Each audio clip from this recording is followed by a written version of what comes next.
In this video, we're going to talk about tilt, and rather than me talk about tilt in this video, George Mathis, one of our poker coaches at Microgrinder Poker School, who's also an editor for one of my books, is going to talk about it. He does a wonderful job of breaking it down, talking about all the different types of tilt and strategies for dealing with tilt. So let's go ahead and let's get into this lecture. What's up guys, it's George from Microgrinder Poker School, and in today's video we're continuing our series. This episode will focus on potentially the most important step of all, tilt. I describe tilt at the poker table as when emotions interfere with your rational decision making. If you've ever made a decision despite knowing it's the wrong one, then you've definitely experienced it yourself. Without question, it's the quickest way to lose money at the poker table. It's also probably the most frustrating in the long term.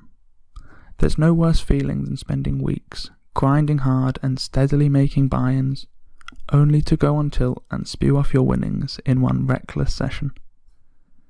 The truth is, all players, even the best ones, experience tilt to some degree. However, a nice way to think about it is this. If you're able to mitigate the impacts of tilt better than your opponents can, you will gain an edge over them. Before discussing how to manage your own tilt, I think it's helpful to identify the different types out there. This way, you can spot when you are experiencing one of these forms of tilt and then take the necessary steps to resolve it.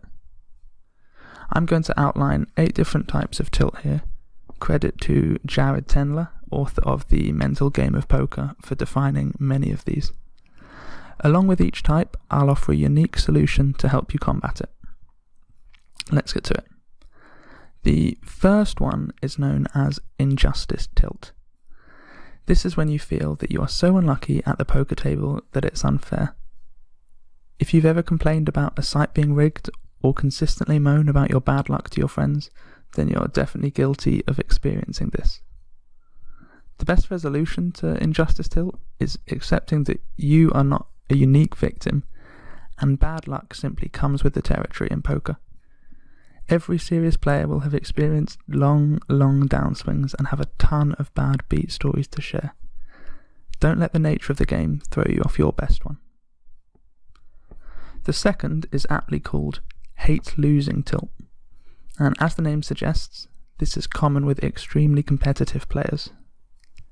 While it is fair to say that nobody likes losing, some players are definitely more sensitive to getting tilted after losing a pot than others. If you have a big ego or a competitive drive, it might be common for you to get tilted just by losing one small pot. A good way to deal with hate losing tilt is to accept that you simply are not going to win every single pot. Seasoned poker players become extremely good at losing. If you are very competitive, view taking losses as a competition, where you win by not letting it affect your game. The next, and one of the more sympathetic forms of tilt, is called mistake tilt. This is when a player beats themselves up over mistakes they've made. Have you ever failed to pull the trigger on a bluff, or missed out on a value bet? These are common causes of this kind of tilt. To best deal with this, save heavy self-criticism for the end of a session.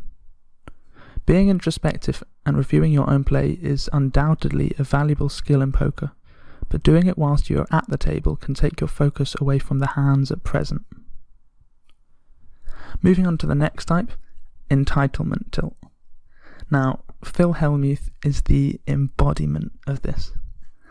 It's when you feel that you deserve to win and get tilted when you don't. It can be triggered when you lose to a bad player that makes an incorrect play, or when you have an extremely strong hand which gets sucked out on by a fish. I've personally found that the best way to resolve this type of tilt is to view it as a good thing when a bad player sucks out on you. Be happy that there are fish in the ecosystem making bad plays and punting money around. After all, it's much better for a fish to have your money than a strong regular. You're much more likely to get your money back from them. One of the more damaging types of tilt can be revenge tilt. This happens when egos are on the table, and a specific player is constantly besting you in pots, particularly with aggressive action. Do you feel a rage building inside after folding to that player's 3-bet? Are you driven to getting into another pot with them just so you can try to win your money back? If these experiences sound common, you've definitely been affected by revenge tilt. There's a simple fix to this one.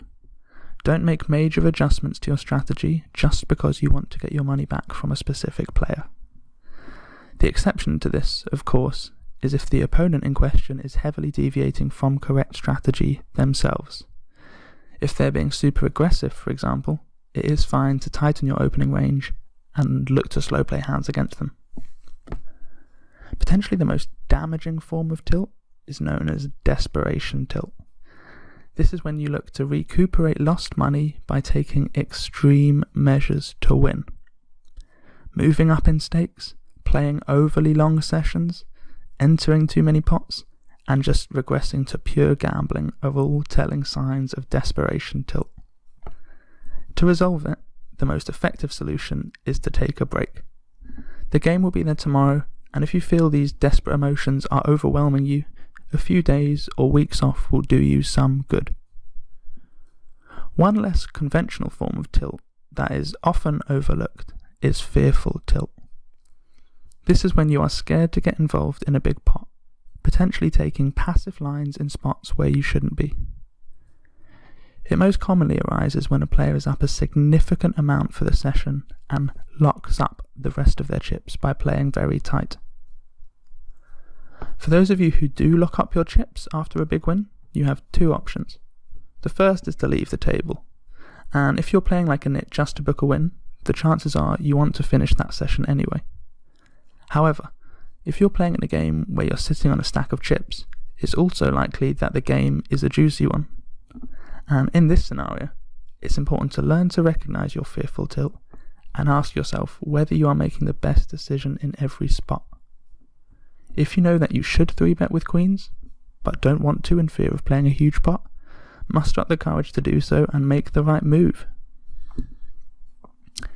The final type of tilt we'll discuss here is called invincible tilt, and happens when a player is running extremely hot.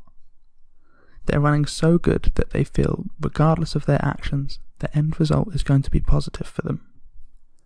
This is extremely dangerous and can lead to some unnecessary gambling and even end very badly.